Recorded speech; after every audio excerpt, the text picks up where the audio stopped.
right. Hi, everyone. Thank you for your patience getting everyone out of the waiting room. Welcome to this wonderful workshop. My name is Kelsey Brannon. I am the Director of Radio at the University of Wisconsin-Madison and WSUM Madison Student Radio. Thank you for joining us tonight. It's an exciting day. Today is WSUM's 20th anniversary. We are really proud to celebrate with a series of workshops led by station alumni. However, before we get into this workshop, I do want to take a moment to reflect on a loss that the WSUM community suffered last week. WSUM's co-founder and first general manager, Dave Black, passed away last weekend. Dave was absolutely integral to the station's launch, exponential growth, and subsequent success. Over 2,000 alumni have passed through the station, and Dave left an impression on each and every one of them. Many of us credit our entire careers to Dave, myself included, and I think our speakers today would say the same. Over the last couple of days, I've spoken with students and alumni about whether or not these workshops should continue, and the consensus was that it did seem right to move forward with these workshops because Dave was relentlessly devoted to providing educational opportunities to students and community members alike, and we believe that he would want this particular show to go on. So before I introduce our speakers for tonight's workshop, I'd like for us to hold a moment of silence in Dave's memory.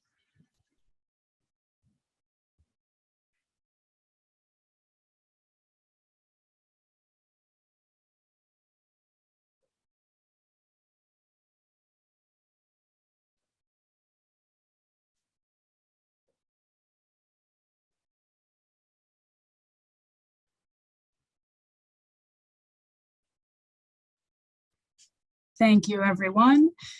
More information about Dave Black and his legacy can be found at wsum.org.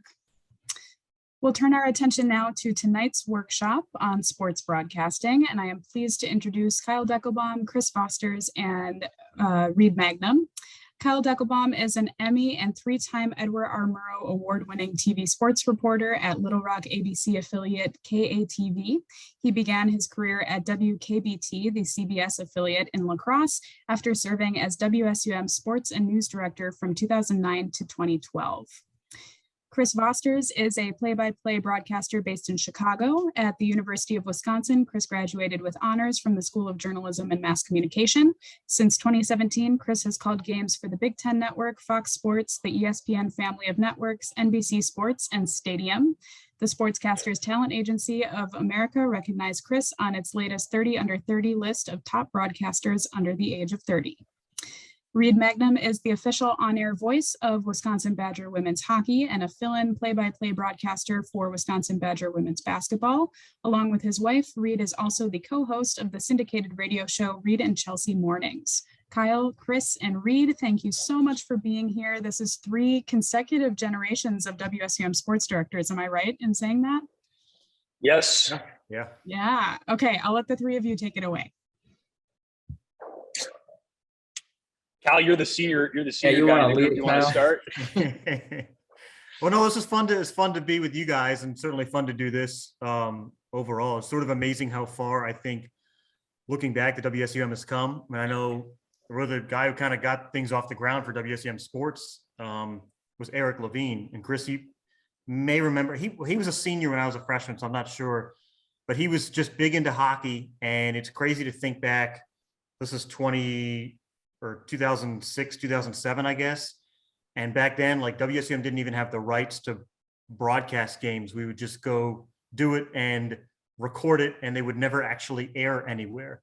And but Eric was kind of the one that sort of, got that started, or at least got a booth for students to use. And then it was just sort of a matter of, making it a little more uniform, a little more formal, and sort of working with the university to actually get the rights through Learfield to broadcast on our online sports stream, and everything kind of took off from there. So and then Chris took it to another level, and Reid took it to another level, and it's just only grown since then. So and it's amazing too. I mean, I look at the alumni from WSUM Sports. I mean, it's people are out there doing amazing things. Like Chris's bio is like incredible. So it's Thanks, great to be great to be with everybody. Yeah, it's I'm really excited to be doing this as well. I was fortunate just in my timing in the chronology of everything to be right in between Kyle and Reid's 3-year-long tenures as sports directors, and just there was some amazing stability and some amazing growth that took place at the station before I was there, and then continuing after I was there as well. And I was one of the tweets that came out in the aftermath of Dave's passing. I know mentioned how he upheld the university ideals of sifting and winnowing talents and experiences and opportunities. And I really feel that that's what WSUM did for me. I think it put me and exposed me to a lot of different areas of broadcast journalism. I got to make a lot of different kinds of media. And I think being able to sample just a large menu of related jobs in the field allowed me to ultimately narrow down what it was I wanted to do as a professional. And again, gave me some great opportunities and great experiences that I was then able to use to launch my career. So I absolutely owe a huge part of where I am today to WSUM, the people that I met there and the experiences that I had. So it's great to be connecting with people who are there today. It was a great time in my life. Definitely echo Kyle and Chris's sentiments. And I've said it to both those guys. I said it to Dave 100 times. The stuff we got to do, stuff you guys get to do at the student station is unbelievable. And I was fortunate enough that Chris gave me a shot to be the sports director, and I got to know Kyle through Chris. And Chris let me come along to a Rose Bowl, and they happened to be in 2 Final Fours for basketball. In my time there, it was a crazy time, and found myself so many times like looking around going, the heck am I getting a credential for at these places? But Dave always said, you should be there. And he did an amazing job of making sure that the folks at the university really had a place for us. And something I give a lot of credit to the University of Wisconsin for, and now working there for 9 years, is they're very appreciative and respectful of what the students bring to the table. And so what you guys should have is opportunities. The fact that you're all on this call at 8 o'clock is awesome, because it shows you're passionate about it and you want to be able to learn. And sports is alive and well in this world, that's for sure. And it's just great to see all these faces on it. So it's really neat to be doing this. That's a great point. If I can jump in about Dave there, because I remember the first time we went to him and said, what about broadcasting the Rose Bowl live? That first year they went out there for when they played TCU. And you're looking at costs of flights and hotels and shipping that giant 100-pound box out there in that black case. And obviously as students, we paid a lot of our own travel, but he basically handed me his credit card. He said, just make it happen. Email you have to, email, get in touch with who you have to get in touch with and make it happen. There was no obstacle too big, when it came to sort of finding a way for students to get that experience. To broadcast a freaking Rose Bowl as a college student is incredible to think back on it. And Dave was there to make it happen. Yeah, we were up on the roof right next to the snipers, and I filled up my my soda cup next to Brent Musburger. So yeah, that was a great opportunity and a great time doing those Rose Bowls.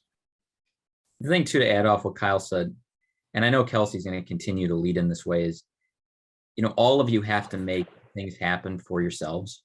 And Dave was such a proponent of that too. If he said to Kyle, make it happen. And Kyle did. And Chris made so many things happen. And it's just, you guys got to make things happen for yourselves too. And never forget that. There's going to be a lot of people that are already helping you, that are rooting for you. But that was something Dave always made sure all of us knew, is Dave could bail you out of a few situations. I know Kelsey will too if you need it. But ultimately, you got to sink or swim on your own with this thing too, and have confidence in yourself that you can do it. And I know for me too, it felt like there were plenty of times, like I remember vividly, sitting in the radio station spring semester of my senior year and not really having a concrete idea on what my first job was going to be, where it was going to be, what it was going to look like. So, it's not an easy process to break into sports media. Everybody wants to work in it.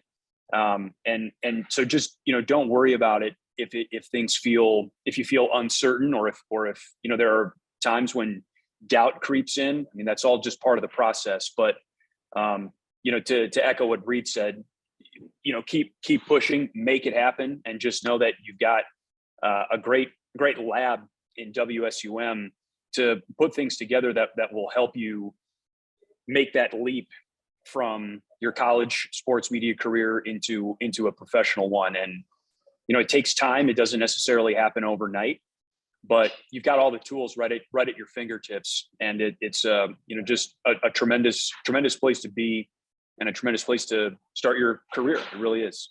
Yeah, between WSUM and Pat's classes, with the J School, I mean, it's hard to think of anybody else in the country who's going to have, as big a platform to have as great a tape as you can have from WSUM. I mean, think about what you're broadcasting, what you're covering, what you're doing, the access you're granted.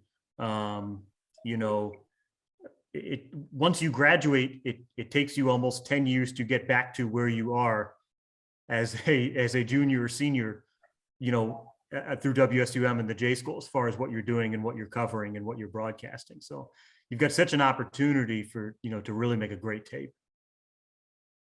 Yeah. And just to build on that too, I was reflecting on all the things that I got to do when I was at WSUM, and, it was play-by-play, it was show hosting, it was news production, it was audio production, it was news reporting, just so many different things that I was able to sort of test out and see, do I like this? Maybe this is something I would like to try. And so I think that was like the big takeaway looking back on my college career, was just being able to try all sorts of different things. I didn't have a clear idea of what I wanted to do, even very late in my college career. And looking back on it, that was okay. So don't put too much pressure on yourself, like in this moment, to have all the answers, to have everything figured out, but just keep exposing yourself to new things and continue to meet people and network. Because I think Reid and Kyle and Pat and Chelsey would all say the same thing. Who is really as a key component of this whole process as anything else. Yeah, it's so true. And to build off that with what Chris just said, if you're saying no to things, it's a mistake. I mean, you've got to be saying yes to things. Chris asked me, you want to call hockey? It was like, well, it's like the one sport I didn't play. And that tape got me one random day when the people who are in charge of our iHeartMedia, like, would you want to try and call a women's hockey broadcast? And this is Mark Johnson. This is a Badger legend. This is his name, his jerseys in the rafters, and his dad, Bob, and everything he did. And it was like that. The tape I had was the second game I ever called, thanks to Chris giving me that shot.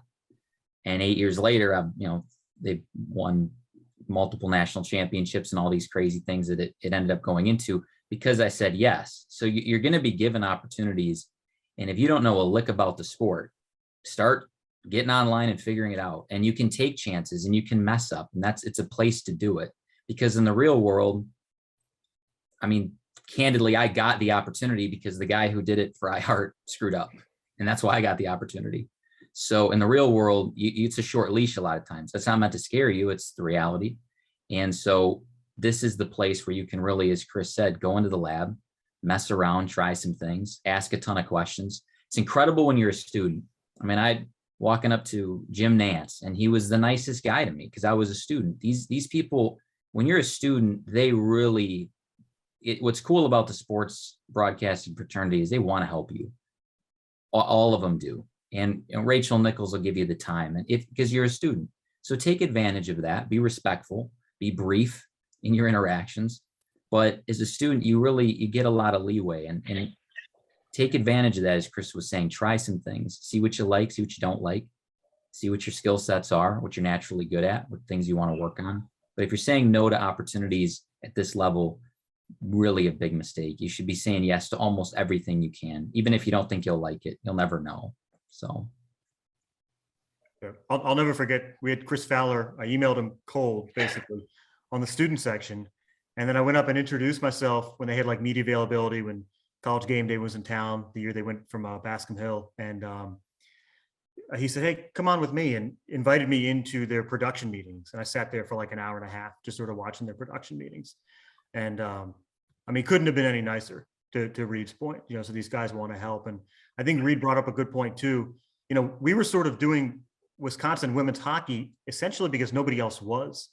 Same thing for Wisconsin softball. Like, I mean, iHeartRadio didn't have a contract for, you know, they've picked it up since, but, you know, probably speaks to the value of live sports at the moment. Hey, there's never been more opportunities, more places to broadcast, but, you know, look at how that can translate for Reid, you know, and really we were doing it because nobody else was, you know, Chris and I were doing Wisconsin softball and they were like 3-35. So bad, but we kept doing it. And I'm glad we did, because our last year, we had that, you know, BTN Student U. And so then we were in position for those TV games. You know, and I think if we had said no initially, to Reid's point, you know, those opportunities wouldn't have been there. And these are the stories. I don't know if, Chris, you've ever been colder in your life, but when we would call those games, Kyle, did they have you outside of the booth with the loudspeaker over you? Like up in the so I mean, I don't know if I've ever been colder in my life sitting there calling it. You got the in between innings just blasting over your head. And I'd look at Chris or whoever I'm like, this is nuts, man, but this is what it is. And you enjoy those moments. And it really, you know, you become creative and you become, I mean, I talk about, I called 2 Final Fours in the national championship for men's basketball when I was with WSUM, but the game was a rumor where I was calling it. I mean, you couldn't see anything on the court. I was so high up because this was at Lucas Oil. So I had to call the whole game on the big screen, which was tough because when they'd cut to the little girl eating an ice cream cone, you know, after a big dunk, it was very challenging, but it definitely helped me get better. And I've always said, if I can just memorize the roster, I could call a Tiddlywinks match, because you really get good at figuring out what are the basics, what does it take, you get creative. And then when you get a nice booth, you become really appreciative of it later on. So some of those, sometimes you get amazing spots and sometimes you don't. When Chris was calling the Rose Bowl, 3 minutes before we go on, they moved us. Chris looked at the guy like, you're kidding me. You know, put one camera there, whatever it was. I don't remember what it was, Chris. Chris handled it with class, but I saw the look in his eye, like, because we had been there for 3 hours, I think, 4 hours. You know, working all like, you know, my entire college career seemingly to, like, you know, this moment, like this was going to be huge for me to get to call a Rose Bowl. And then you got to roll with the punches. That's for sure. But that was, I actually, Reid, I remember it like as a freshman in that moment, you were like, hey, you know, just telling me, a senior, like, just call the game. Like, you know, you got this. And I remember thinking that was like, I was like, oh man, that really calmed me down more than you know in that moment. Well, what it was is we had to do the pre-half post. So I got a chance to do that, which was amazing. And I just like, you're going to be good for the call we'll get this set up. We can start a little late, but just, you know, it's just rolling with it, guys. There's so many people that if one thing goes, I used to call games with a guy who was a veteran broadcaster. And if one thing would go wrong, his whole broadcast was off. It just, he was always behind.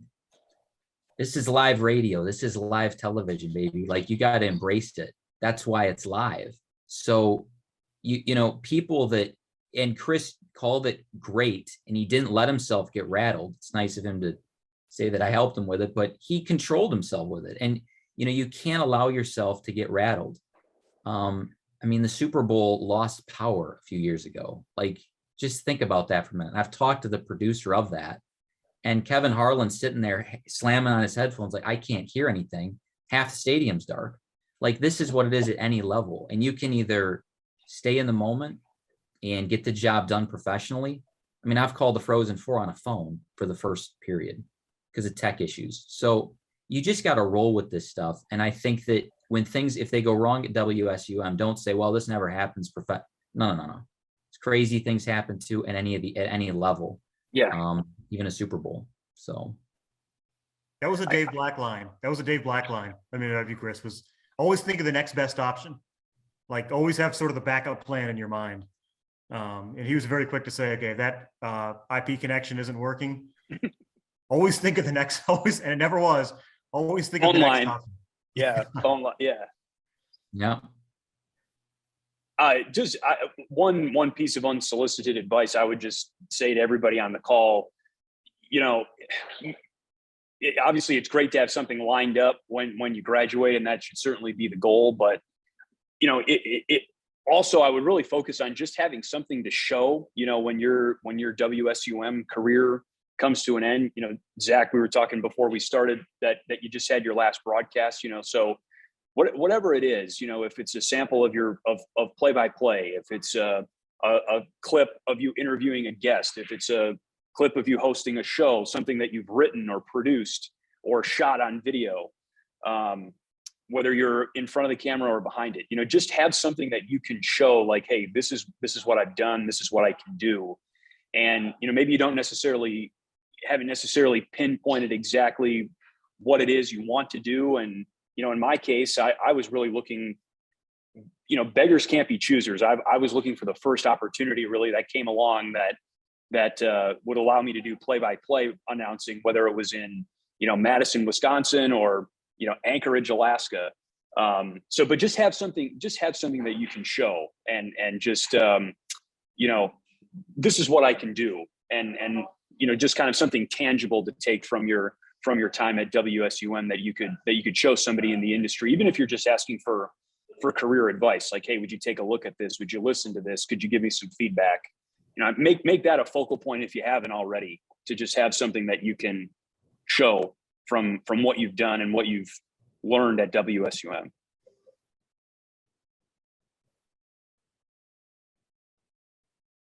I think we could probably go on forever. I don't know, Zach, if you Seriously. want to, float out some questions or Yeah, I can take over a little bit, asking some questions. So, obviously you guys have talked about a lot of different things, but what was most important for each of you as you were starting in WSUM and you're like, maybe I want to get into this, maybe I want to get into being sports director, and like what led you down that path from just starting as like a talk show host to becoming sports director?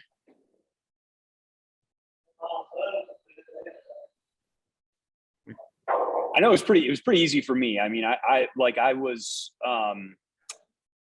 had been involved in the radio station for 2 years before I was named the sports director for my senior year. And, I had learned a ton from Kyle, and I cared very deeply about the radio station.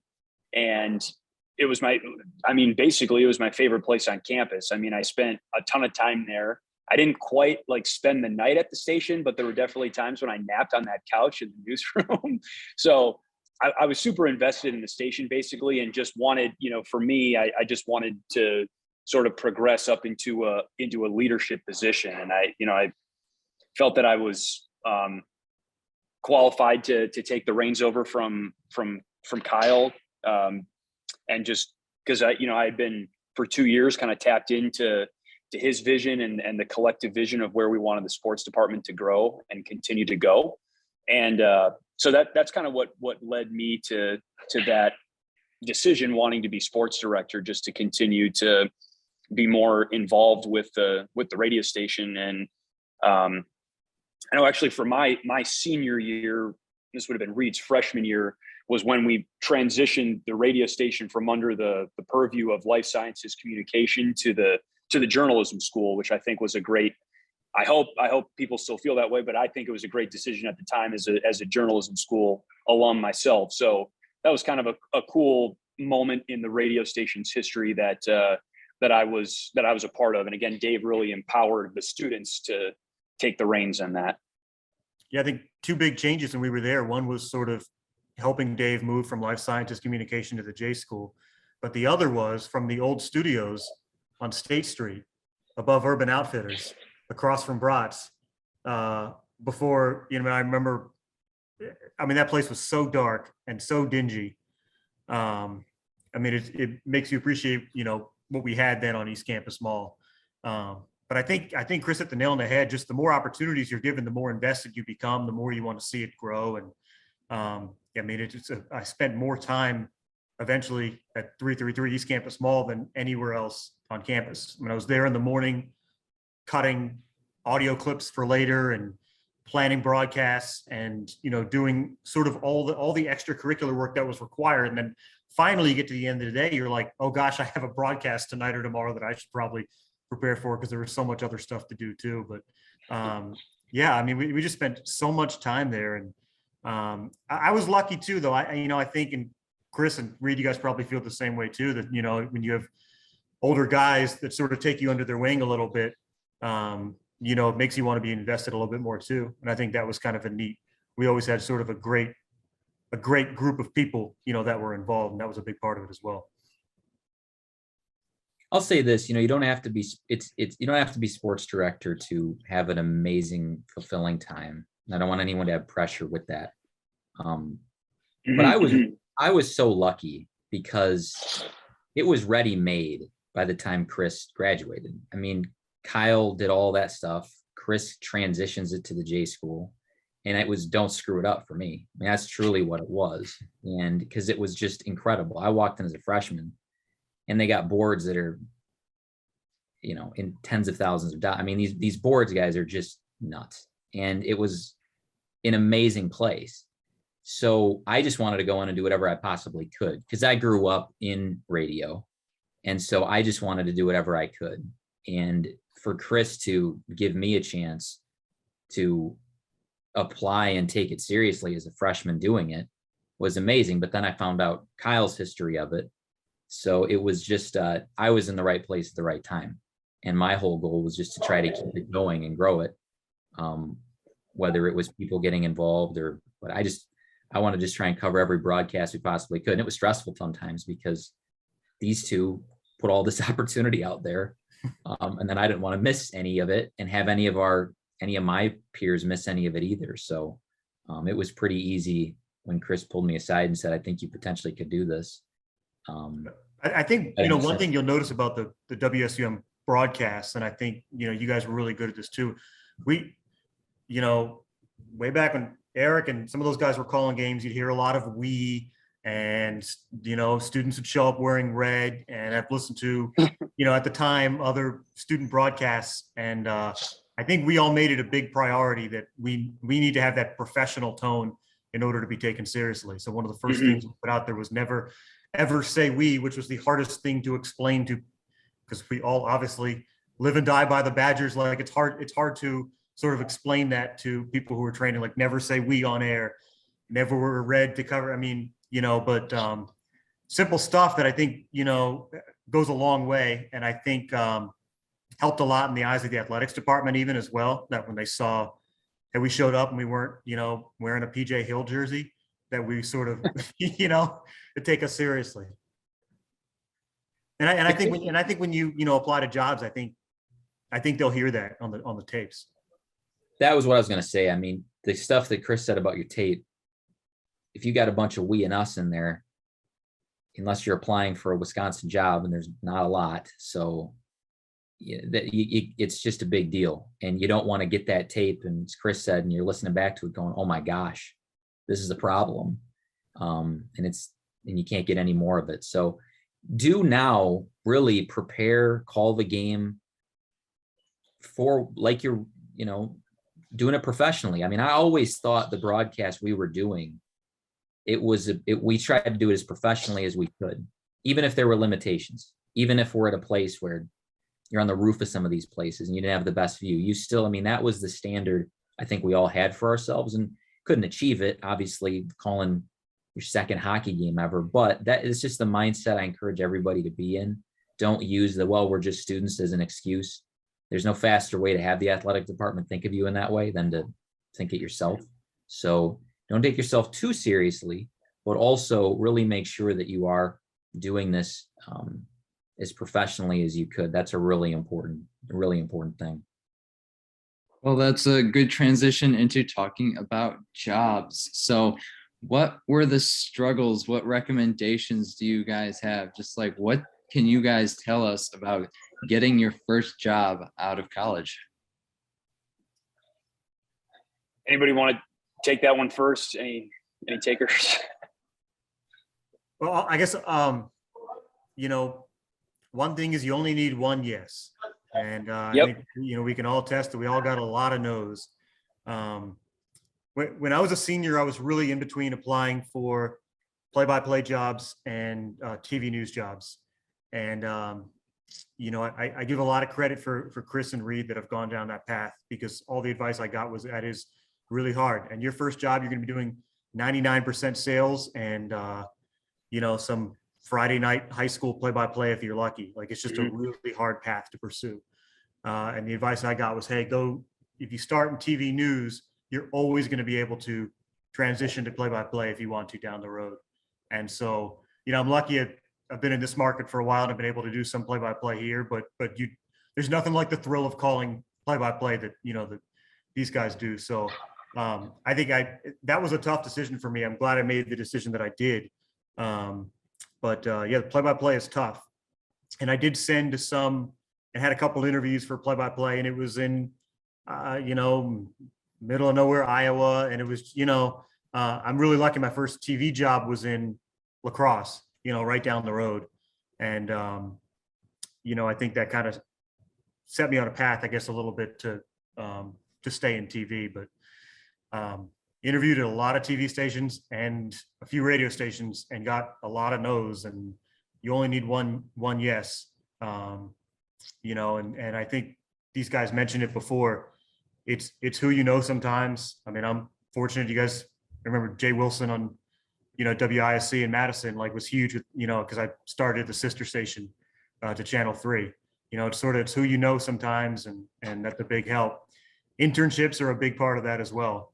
You know, it's another place to get a good tape, to learn hands-on. You know, that's one thing WSUM provides that the J School has come a long way on, as Pat can attest. But we were not a J School that was great for hands-on experience. It's come a long way under Pat. That's really where WSUM came in. And so, you know, internships are, you know, have to be really, really big part of that. And internship was the key for me. And just to the point of, you know, using what you have done at WSUM to get internships, and also keep in touch with people, you know, down the road, even after your internships. And, you know, when I was doing play-by-play at WSUM, I was doing all kinds of different sports, but one sport that I had always wanted to do that I didn't have the opportunity to do because of the school year as much as anything else was baseball. And obviously there's not a baseball team at Wisconsin, and the season is, you know, it's largely a summer sport. So my options were a little bit limited, but that was one of the many great pieces of advice that Dave Black gave to me. It was like, hey, if you want to do baseball, then find a summer internship that allows you to broadcast baseball games. And so that's what I did the summer after my junior year. And it was my experience at WSUM that helped me get that internship. And then in turn, because I did a good job interning for a collegiate summer baseball team, that turned into the first job that I had out of college. And, you know, for the first 18 months after I graduated, I was just bouncing from seasonal job to seasonal job. I worked 3 months here, 6 months there. And again, you know, to Reid's point of not saying no, I mean, I was saying yes, you know, to absolutely anything that came across my radar. And so, you know, just stick to it and continue to build the relationships with the people that you meet in this industry. And I think, you know, when you're in college, again, using kind of that cushion that you have as a student to get an internship and keep in touch with people down the road, that's ultimately what gave me my first job and kind of sent me on a 5-year path where I was a minor league baseball broadcaster. That was my first main line of work out of college that ultimately led me to moving to Chicago, where I am now. So that all started because of a summer internship, truthfully, because I had never done baseball before that. And it's being a nice person, being approachable, kind, courteous, respectful. You know, really, if you just are a good human and you're easy to work with, that's how you continue to find work in this. That's a really huge component of it. So keep people skills in mind too as you go through all of this. Yeah, I think they covered it. I mean, the one thing I would say about the internship, because that was for me, that was huge. I mean, the only reason I got approached and asked to do a 1-game tryout for women's hockey was because of the internship. It's the only reason they knew who I was. And it was rolling t-shirts, pens with rubber bands. It was cutting up audio. That was when like really Twitter started to take off, and there was a lot of the blogging and cutting up all these interviews. And it was not calling games. That's what WSUM gives you a chance to do. Talking on the air, that's what WSUM gets you a chance to do. A lot of the internship is proving you have a good work ethic. You can show up every day. You're dependable. You won't say no to things. And that then leads you to other opportunities. And for me, it led to women's hockey, doing women's basketball, all of these other things that I've gotten a chance to do, just because you get in the rhythm. And a lot of times they want to ask somebody who they know will say yes, because you're getting last minute opportunities. It's last minute. So they need a yes, and they need somebody who can at least cover it well. I think one of the biggest compliments I've ever gotten from the sports director was, he's calling me. I'm calling a game in Milwaukee for high school football. And he calls me a little bit panicked. He's like, "Do you know you have a game tonight?" And I said, "Yeah, I'm walking up to the press box right now." And he said, "Man, I just never have to worry about you." And I don't know who he was last on the phone with 5 seconds before. It's one of the nicest compliments I've ever gotten. Yeah. And literally it was because I was showing up on time. And that's where it's, you don't have to be the greatest yet to do these things. If you just can be dependable, do the little things well, that meant more to him that night than any touchdown call. So that's what the internship is really for. If you think you might be doing producing or board opping. Some of it might be really boring, but that's what that is. And then WSUM gives you a lot of that fun experience. So embrace that part of it with the internship. I think versatility is a big thing too. And I think radio really helps with that. You know, when you can run the board, you can voice, you can host, you can call play-by-play. I think radio, there's something about radio that just teaches you to be a great communicator. You know, and that translates to television, translates to play-by-play. But if you're just a natural speaker, a natural orator, a natural communicator that radio teaches you, I think that can go a long way. You know, and I guess, you know, I mentioned earlier about the J school. You know, I'm so glad though that we did have that J school education coupled with WSUM, because I'm always amazed. For example, we have to do, you know, a lot of writing for website and digital and stuff, and I'm amazed how many people in TV who went to a college and may have focused on broadcasting never learned AP style, never learned, like, you know, things that we consider. What's the first thing we do in the J school is we learn how to write obituaries. Mm-hmm. You know, so that versatility, that's gone a really long way, I think. Actually, Zach, just one final thing too. You know, looking at you guys now as current college students, you know, when Kyle and I were students, and Reid too, to a lesser extent, I think the transition really started to happen when Reid was in college. But, you know, social media was a huge part of what we were doing. You know, like Twitter really blew up when I was in college, but even since then, you know, it's become more than just like a side component. It's really become an essential piece of a career in sports media. And you guys are in a perfect position to take advantage of that, because it's already so ingrained and intertwined into your lives, your everyday lives. And it's, you know, people are like teams and networks and stations and organizations are looking for people who are hip and trendy and kind of with like social media trends, because that's where a lot of things in the industry are trending. And so, you know, take advantage of being knowledgeable in how to navigate Instagram and Snapchat and TikTok. You know, and it's possible to create a career around social media now in a way that was not the case 10 years ago, maybe even 5 years ago. So, you know, just keep that in the back of your mind as well.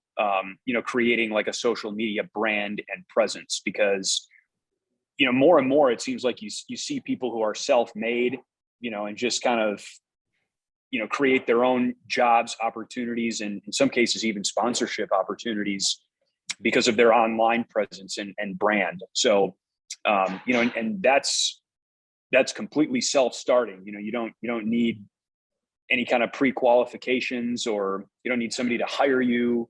You can just do that. It is totally democratic. So, if you haven't thought about that already, consider your social media presence and your social media brand, frankly, and make sure you scrub anything that's questionable that you don't want anybody digging up 10 years down the road. A picture at Chasers and like Zach, Zach, your call, say for example, of Juwan Howard slapping Joe Krabenhoff, like you put that on Twitter and who knows where it reaches and who knows who hears that. Yeah, great example. Yeah, that's a great point of social media. It's too bad that Twitter has banned us from using Twitter for WSUM, which is it got hacked and now they hate us. So that's pretty great. Sorry to hear that. Yeah, it's Twitter was when I started off my freshman year or my sophomore year, my first semester doing football. I just did Twitter. I live tweeted every game, and that was a huge deal for me. So it's very frustrating that I can't give that opportunity to the people who are younger in that position now. So yes, I definitely agree. The social media is a great thing to get into. But you three are a great example of bouncing off of who you know and like being successful because of who you know. So let's talk a little bit about the importance of networking and how you can be successful at that. So Kyle, you want to kick us off? Yeah, I mean, I guess the best example I have is over the summers, I grew up in DC and I would intern at the ABC affiliate in DC. And when I was working in lacrosse, someone had left the station I currently work for, went to that station in DC, and the news director in DC remembered me as a former intern and recommended me down here. And that's how I got the job. Like it's not a place I ever would have applied or, but here I am 8 years later and I've met my wife here. So, it's just crazy. And it's a small world too, isn't it? I mean, it just seems like so many people know it's just a small world. Yeah. I like, there's really like people rack their brains, I think, on how to network. And I think honestly, like they just kind of overthink it. Like networking is a pretty corporate title for really just relationship building, I think. And you really just have to, I think, stay in the moment with whatever position you're at, whatever job you have, and the people that you're with and around, and just be present enough to get to know them, and then like get email addresses, get phone numbers, get social media handles, and just keep in touch with people. And that is really, I think, been the biggest key for me. And to consistently just be reaching out to people in the industry, asking to grab coffee, Matt LePay, I know was a huge, I still really look up to him as a broadcaster. And, he took me out to lunch at the Nitty Gritty, my senior year in college. Yeah. And just gave me some like really great, and looks like Reid as well, just gave me some really great industry advice. And, has he gotten me a job per se? No, but he's been super supportive and has, shouted me out on Twitter and has listened to my tape and has given me great feedback and critique. So, it's just things like that. I would say it's really, it's nothing that requires, it's not like learning a math equation or anything like that. It's really just very, very practically and very naturally, being communicative and keeping in touch with people that you meet along the way, and not along those lines, I guess, not burning any bridges, just being nice, responsible, showing up on time, as Reid mentioned. So, it's really nothing that's overly complicated. It's not glamorous either. And I think where people get stuck in networking is that you don't know where you don't know what the end result is going to be of your interaction or meeting someone. So it really is, it's in some cases a test of faith, but you just have to cast a wide net and not go into it with like, what am I going to get out of this? But just try and meet people and stay in touch, basically, is what it comes down to. And it'll really kind of blow your mind. Like, the more people you meet, year by year, you'll just notice, oh yeah, like I know somebody who works there. I know somebody who works in this sport or this industry. And you'll just kind of almost look back on it retroactively and realize, oh yeah, my network has grown and I know a lot of people and it's led to work. So just, again, kind of just stick with it, I guess, even if you don't necessarily get instant gratification right away. And just think about who they know too.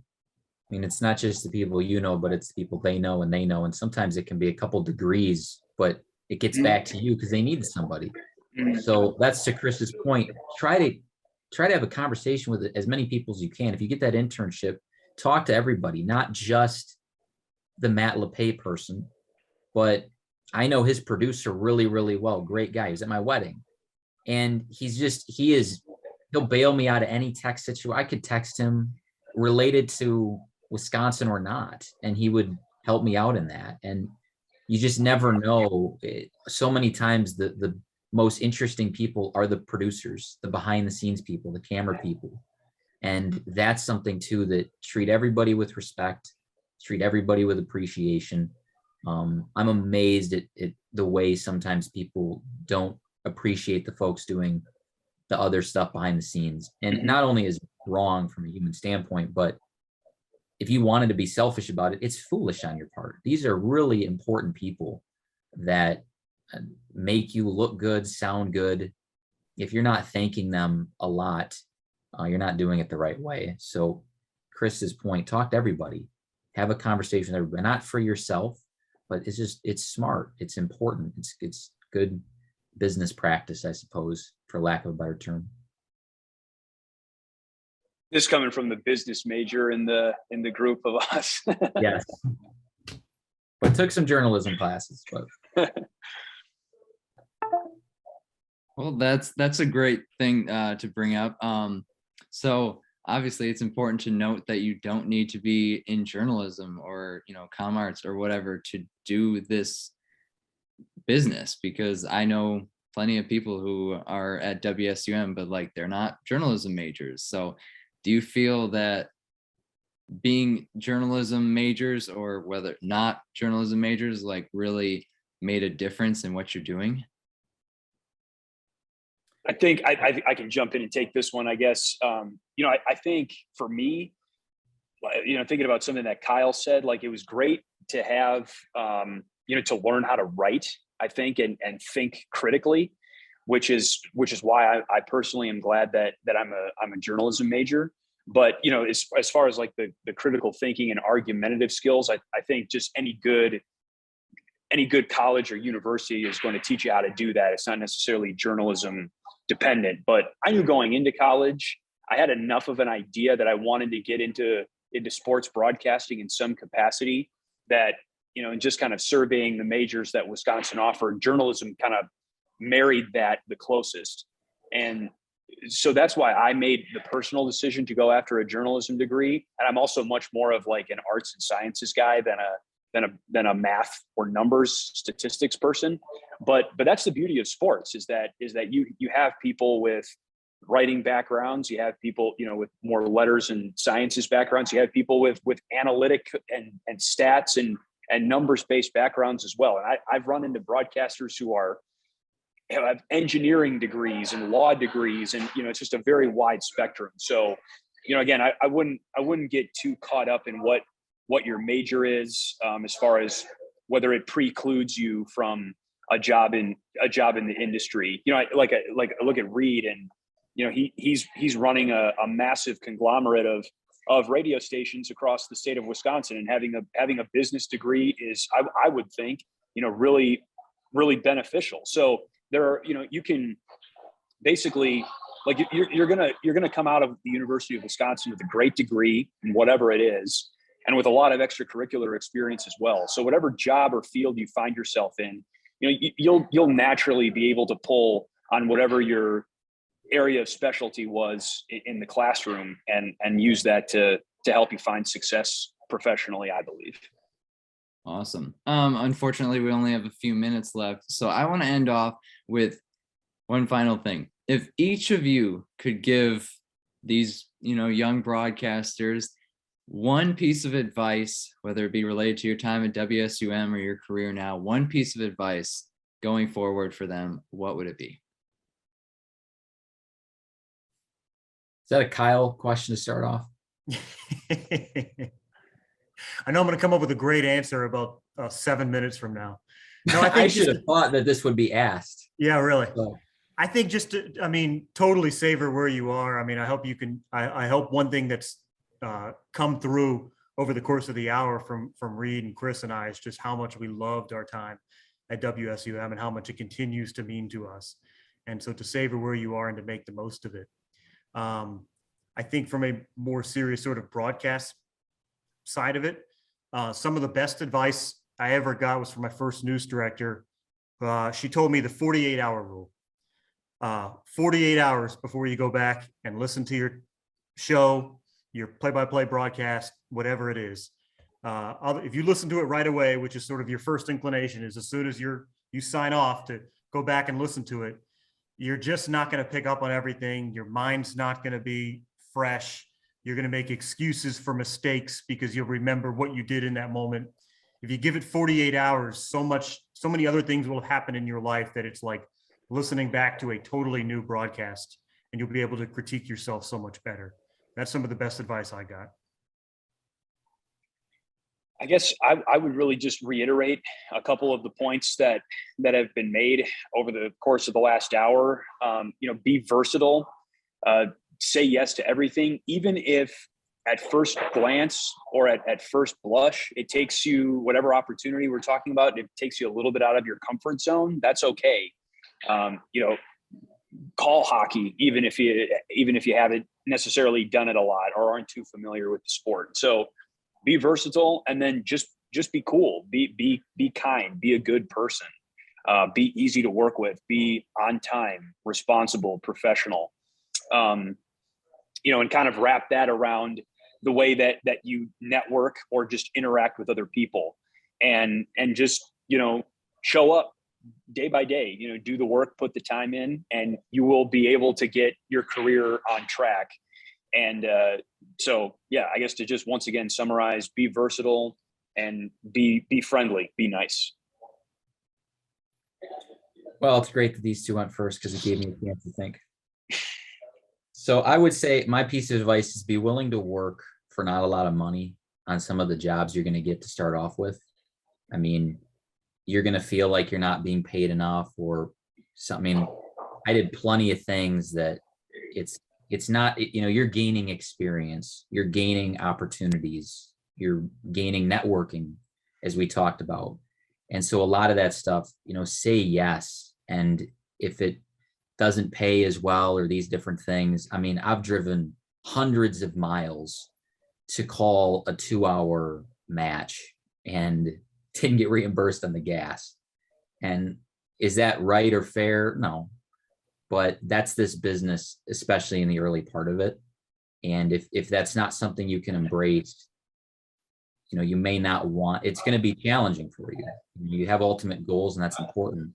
But, I put a lot of miles on my car that were not reimbursed. And that's part of the deal with some of that. So if it's frustrating for you, just know that it comes with the territory, especially early on.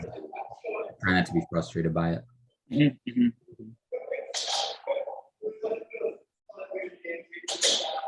Awesome. Well, thank you all for being here. Thank you, Kyle, Chris, and Reid, for sharing all of your wisdom and insight. Thank you to Zach for asking excellent questions. And yeah, thank everybody for coming out on, a Tuesday night at 8 o'clock. I know for WSUM folks on the call, we said you'd get 2 off-air hours for this. I want all of you to claim 3 because this is the first workshop where everybody has had their camera on the whole time. And that's awesome. You're very engaged. This is very cool. So go ahead and get those 3 off-air hours for this. We've also been recording this, so we'll plan to post it on the WSUM website in the coming weeks, so that we can all learn from this for years to come. Last thing I'll just say, hey, thank you everybody for coming on. It was great. Yeah, as Kelsey said, it was great to see all your faces. And Kelsey has got my email and my cell phone. And Kelsey, feel free to pass it along, disseminate. Anybody who wants to reach out personally, one-on-one, shoot me an email, whatever. Would love to stay in touch and connect further. And if there's any kind of follow-up questions you might have or anything that I can help you with, listen to a demo tape or whatever, be more than happy to do that. Reid and I second that as well. Anything we can ever do. Yeah, and if you guys are smart, you're gonna take Chris up on that. You're gonna take Kyle up on that, and I'm available as well. But seriously, send them 5 minutes. They'll give you tips, and sometimes people give you the most amazing tip, one thing, and it can make you significantly better. So take advantage of that. Awesome. And thanks to Kelsey too. It's good. No kidding. Yeah. Thanks for putting all these together, and you've done a great job in the wake of a really difficult week for so many of us. And you've handled this, as well as anybody could. Just steady the ship. Great job. Thanks for doing all this. Thank you. I really appreciate that. Yeah. Thank you all. I see so much gratitude in the chat box. This is great. So yeah, very good panel. Thank you all. Have a wonderful evening.